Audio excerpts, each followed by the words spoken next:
first thing we have is we have our first guest presentation of the day. We have Pixar is going to be here showing us a bit of technology that they've been working on that they've now open sourced and made available to the public, and they're going to show us how that's currently functioning inside of Maya as well. So, Manuel, why don't you take it away?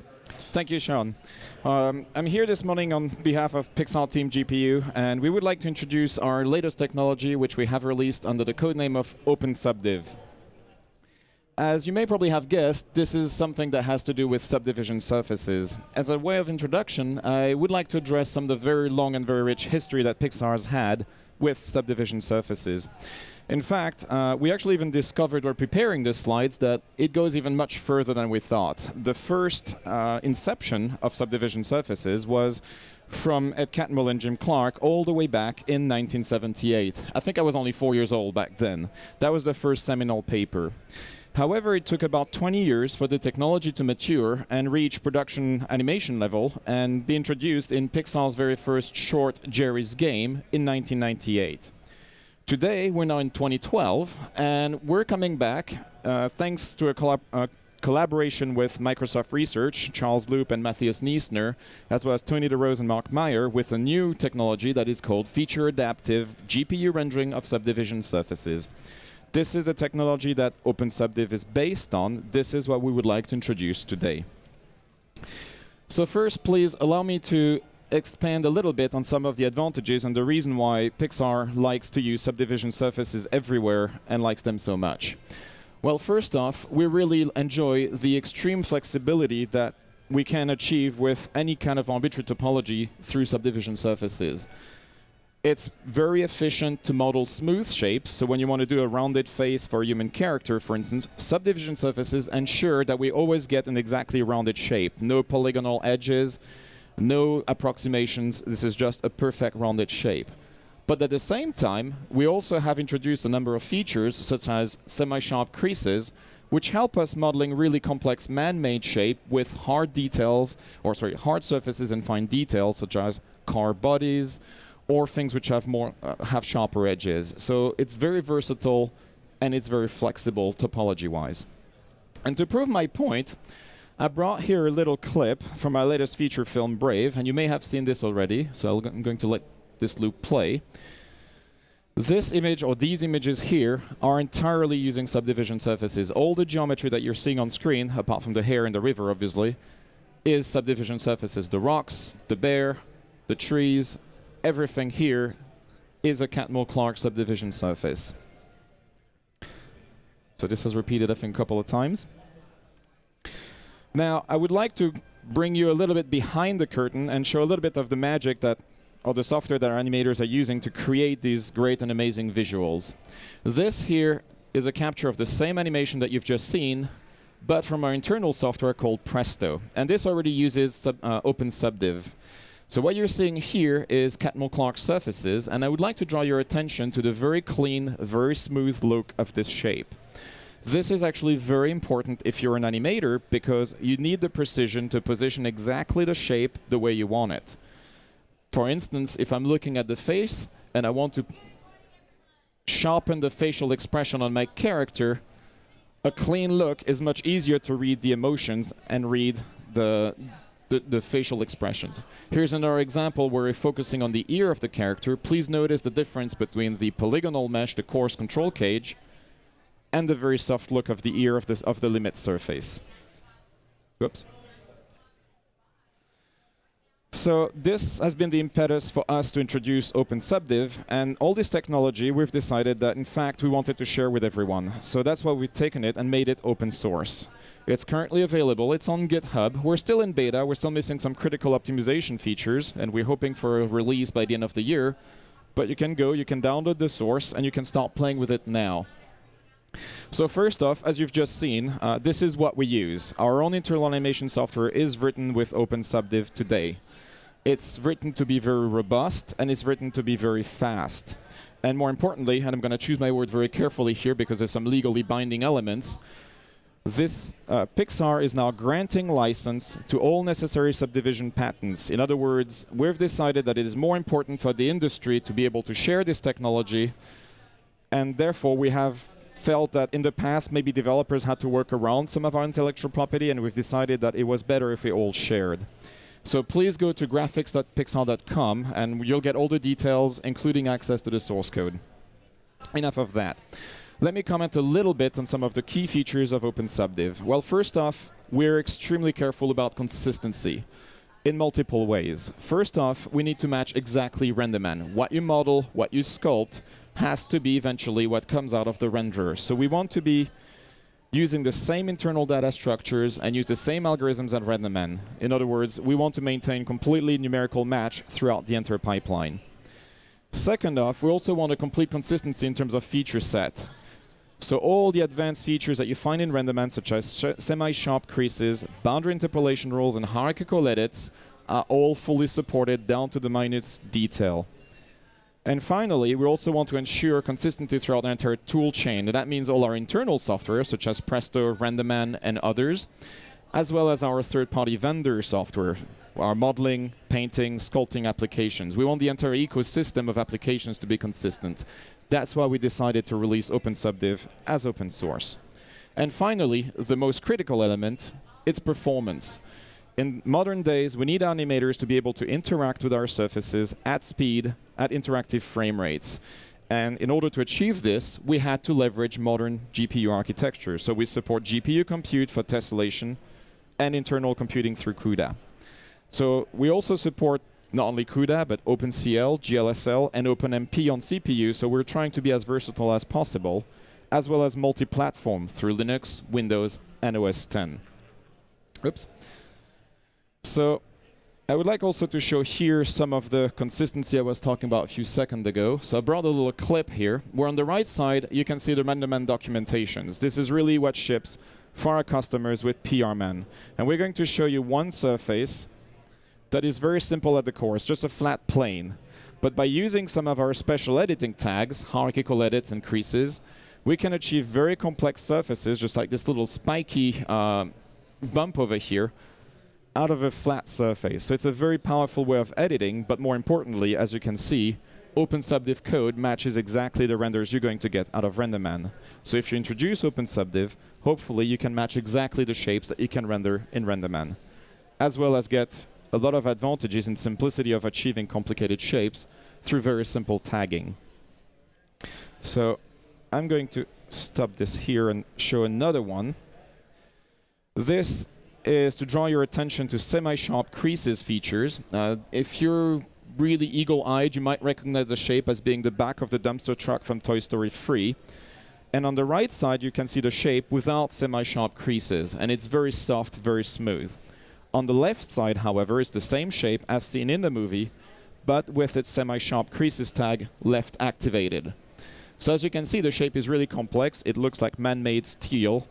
And also, very interestingly, it catches some subtle specular highlights just on the edges. Let me see if I can highlight over here in the corners that otherwise would be very difficult to achieve. And yet the poly count is extremely low because we never repeat vertices. We never have vertices close by. This is really the coarse mesh in its most simplistic state. So, sorry. What this brings to our workflows is, first off, well, we get true limit surface display. As I showed earlier in the clip, this is very important to animators because they need this precision. They need to be able to read facial expression. They need to really see where the fingers of the creatures are if they need to grasp objects. This really makes animating and editing very, very easy.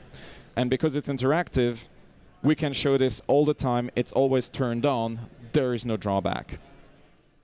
So while we can animate while displaying full detail, there is another side effect that also becomes available, and that's what has me very excited, and that's what I'm actually about to start showing in a few seconds, which is we have a number of new sculpting and painting possibilities that were never available before.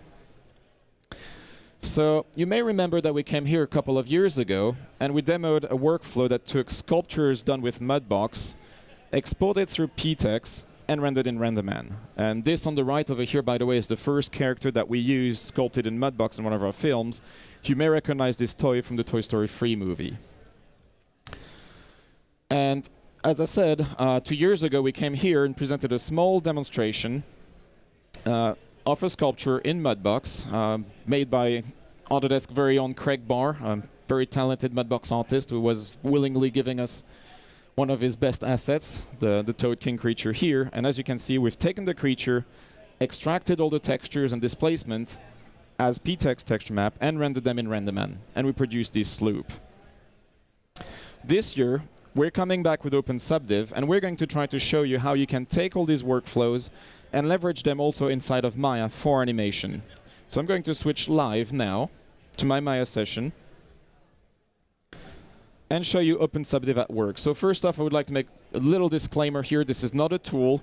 This is really just a technical demo. We prepared this specifically for this event over here. In fact, we coded this about last week, so it's very, very new, still a little buggy. I hope I'm not going to have a disaster here. But this will showcase what is possible with OpenSubdiv. So here in green is the control cage of the Toad King. It's about 1,000 faces. It's very, very lightweight, which means it's very easy to deform and articulate inside of Maya. Here behind it is the wireframe mesh that is produced by OpenSubdiv. And I'm going to select this and show you some of that performance that we can leverage out of OpenSubdiv. So let's subdivide a little bit. Once, twice, 3, and 5 times. This is the mesh subdivided in real time interactively on my GPU right now. And I'm going to zoom on it to show you just the density that we're able to achieve in real time. Zooming back, as you can see now, we have more vertices than I have pixels on my monitor. And this is where it becomes interesting. So I'm going to toggle off wireframe very briefly. So once again, very smooth surface. And just for the eye candy, we threw in a little bit of image-based lighting in the shaders on the GPU. So as you can see that our creature is standing in its environment, fully lit. And I'm going to bring now Ptex, because Ptex is an integral part of OpenSubdiv. So here's the color that was painted again by Craig, straight in Mudbox.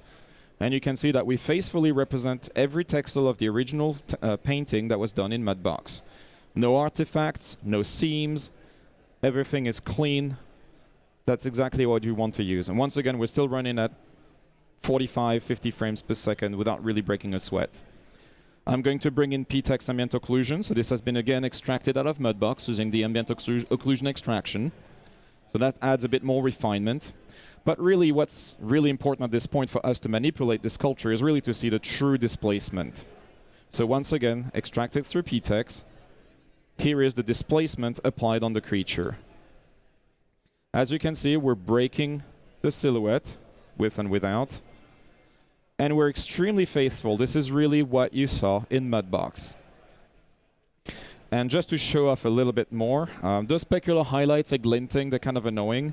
So we leverage also Viewport 2.0 every feature. So I'm going to turn on multi-sampling anti-aliasing. It's a little subtle. I'm not sure it's going to be very visible on the monitor here. But you can filter this using MSAA. So once again, we're fully compatible with Viewport 2.0 here. We're not invading the system completely. So that's all fine and good. You could do this in Mudbox. What's new? Well, we're actually subdividing every frame, which means that we can interact with this live. Let me see. And I need to show this. Yes. So on behalf of all animators in the audience here, I'm going to apologize. We rigged this very quickly. We're not artists. This is really programmer artwork that you're looking at. But as you can see, we've articulated this. And I'm now able to select a joint, an IK joint, and deform the surface freely and interactively. So I can move the entire creature at will from any place.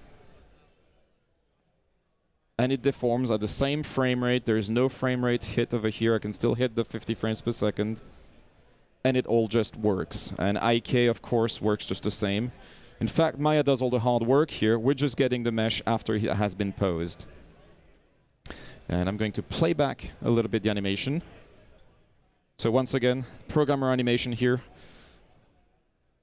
Put together a bit at the last minute. But as you can see, your sculpture in Mudbox comes alive. You can animate it. You can see the true exact extent of the limit surface with the sculpt applied in with Ptex. There's no seams. There is no cracked. It's exactly what you sculpted in Mudbox, now live in Maya through OpenSubdiv. So I'm going to show a few more seconds of eye candy here. And turn on maybe the color so you can see all the detail on the surface interacting with the lighting. Here you can see every scraggle, every little detail of the scales. All live, all real time on your GPU through OpenSubdiv. All right. So let's see. Current slide. In conclusion, Pixar Team GPU, in collaboration with Microsoft Research, we've worked very hard on this new technology. It's called OpenSubdiv. We're live on graphics.pixar.com. Please take your small devices, go and visit us. The code is available on GitHub. You can download it, you can compile it. We welcome feedback. There's also a presentation this afternoon from Matthias Niesner, who collaborated very heavily on the technology. It's feature adaptive GPU rendering of Catmull Clark subdivision surfaces. It's at 2 p.m. in room 408A. Please go and watch the talk if you're interested in the gory details. And that's it for me in OpenSubdiv. Thank you, Sean. Thank you very much.